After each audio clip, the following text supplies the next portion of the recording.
నీకు మనసు ఉండాలి, నేను ఎక్కడికైనా స్వార్థం ప్రకటించాలి, నేనే స్వార్థకి మారిపోవాలని నేను దేవుడు వాడేసుకుంటాడు అంతే. కొంతమంది ఆ బళ్ళు చూస్తే భయమే అద్దే.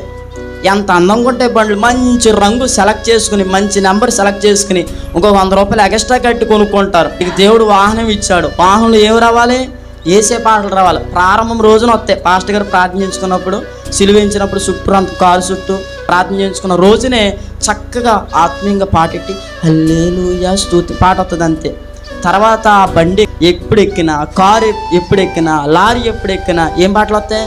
చాలామంది జీవితాల్లో సువార్త ప్రకటించాలని కోరుకుంటుంది, కానీ నాకు రాదని తప్పించుకుంటారు. ఇన్ని అవకాశాలు ఇచ్చాడు ప్రభు. అన్నాడు ఎక్కడికి వెళ్ళి మీరు ఏం చేయాలంటే సువార్తను ప్రకటించండి. స్తోత్రం చెప్పండి గట్టిగా, హల్లెలూయా.